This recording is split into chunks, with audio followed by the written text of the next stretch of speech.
Bem-vindos ao primeiro vídeo tutorial de como jogar xadrez. Inicialmente a ideia do projeto veio de como ensinar xadrez nas escolas públicas e devido à pandemia nós nos realocamos para videoaulas via YouTube. Nesse primeiro vídeo você vai conferir a posição e movimentação das peças no tabuleiro de xadrez. Como eu disse, é um projeto inicial, então novos jogadores são o nosso público-alvo nessa primeira etapa do vídeo. Ok? Vamos lá.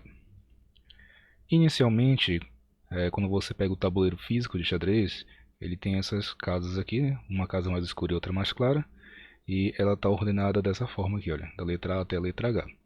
E na vertical tem essa posição de 1 até 8. Isso é essencial para registrar as jogadas e partidas de xadrez. E vamos começar então com como organizar as peças. Cada jogador deve ter o canto direito inferior de uma cor clara. Então a casa do canto inferior do tabuleiro de xadrez sempre deve ser clara. Se nós girarmos o tabuleiro para a posição oposta, né, também o outro jogador terá essa mesma visão. Né? Tá, qual é a primeira peça que nós vamos colocar aqui? A gente vai começar com as torres. Não, as torres ocupam as casas dos cantos. Né? Ao lado da torre, a única posição possível, né, já que o outro lado não tem mais tabuleiro, vem os cavalos. Então, você que está aprendendo a organizar as peças do tabuleiro, essa é a posição um pouco mais que você deve lembrar. Em seguida, logo após o cavalo, nós adicionamos os bispos. Agora sim, qual é a posição do rei e qual é a posição da rainha? Uma das formas de lembrar isso, né, é lembrar o rei branco na casa preta, vamos girar o tabuleiro, e o rei preto na casa branca. Vem aqui. Pode ver que eles são opostos. O último espaço ao lado do rei, nós vamos colocar a rainha. Ok, vamos voltar aqui. As últimas peças a serem colocadas na nossa demonstração são os peões. Então, essa fileira bem aqui, inicialmente, ela é ocupada somente por peões. Vamos girar o tabuleiro novamente. Colocar aqui. Ok. São 8 peões para cada jogador. Ok. Tendo em vista que você já tem as peças organizadas no tabuleiro, né? Vamos para mais uma regra. As peças brancas sempre são as primeiras a começarem as jogadas. Ok, eu deixei separado somente os peões aqui para facilitar a nossa visualização. O movimento dos peões, que é essa peça aqui, só pode avançar uma casa para frente. Então você pode escolher essa casa bem aqui e mover a peça. As peças pretas também é a mesma regra, obviamente, né? Então você pode começar avançando uma casa. Uma outra possibilidade é começar o primeiro movimento do peão avançando 2 casas. Foi uma regra criada durante o século XIV, quando o xadrez estava evoluindo na Europa, e permaneceu até os dias de hoje.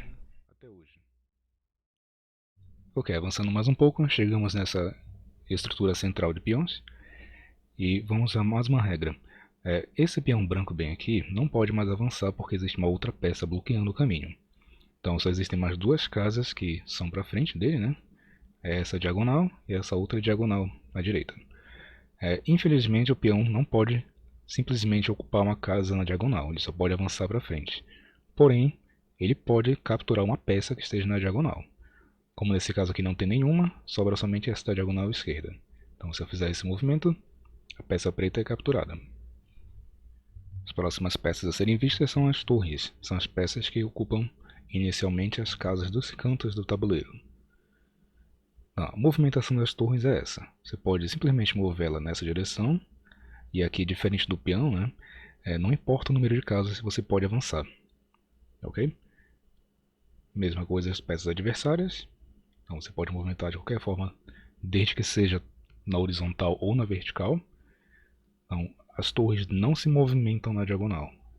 Existe uma outra peça, que nós vamos ver daqui a pouco, que faz esse tipo de movimentação. O movimento natural das torres é na horizontal ou na vertical. As próximas peças são os cavalos. Na verdade, o nome original seria Knight, que é cavaleiro.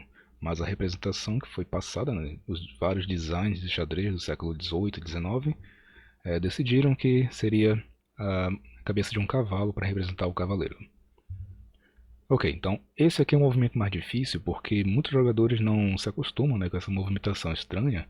Não é só mover para frente ou mover para o lado. O cavalo tem um movimento parecido com a letra L.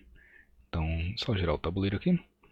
Então, se nós começarmos com as peças brancas, o movimento do cavalo será esse bem aqui, olha, como se fosse uma grande letra L. Não só isso, você tem que imaginar a letra L em várias posições. Então, se você espelhar a letra L, né, imagine essa letra agora de outro lado, seria o outro movimento possível do cavalo. Seria dois movimentos para frente e um para o lado. Ou também poderia ser, né, uma outra possibilidade, um movimento para frente e dois para o lado. Seria uma letra L, só que de uma outra posição. Então, mesma coisa as peças pretas, como se fosse um L de cabeça para baixo, ou de ponta cabeça, e aqui um L deitado. Próximas peças são os bispos. Então, a movimentação das peças bispo são sempre nas diagonais. Então, esse é o movimento possível delas, não importa o número de casas. Se a casa estiver desocupada, se não tiver nenhuma peça na frente, esses são os movimentos possíveis dos bispos. Tá, agora vem uma curiosidade, é que tanto o jogador das peças brancas quanto o jogador das peças pretas tem um bispo que ocupa as casas escuras e um outro bispo que ocupa somente as casas claras. Não existe possibilidade de, por exemplo, um bispo teletransportar para uma casa de mesma cor. Não existe isso nas regras formais do xadrez. Ok, chegamos então às peças mais internas. São ocupadas pelas duas peças mais importantes do jogo de xadrez.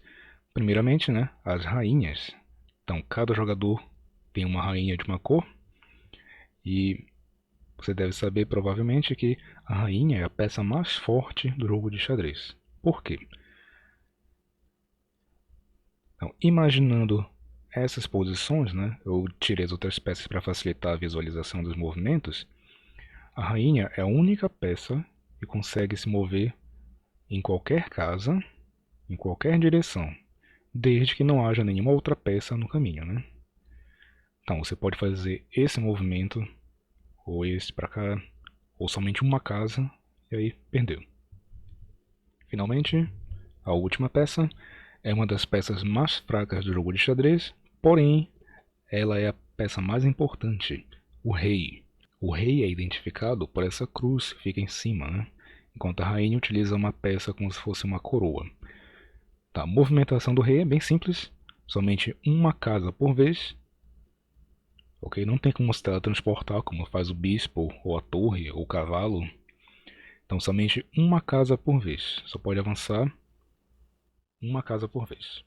Um outro detalhe é que se os reis estiverem próximos, eles não podem ocupar uma casa que encoste no outro rei. Então, se eu fosse movimentar o rei preto nessa situação, eu teria somente essas possibilidades. Essa casa bem aqui, a casa D5, não pode ser ocupada porque estaria encostando os dois reis. E a casa E5 também não poderia ser ocupada, tanto pelo rei preto quanto pelo rei branco. Essas duas peças não podem se encostar. Isso não é permitido no xadrez. Ok, eis o tabuleiro reorganizado, com todas as peças nas devidas posições.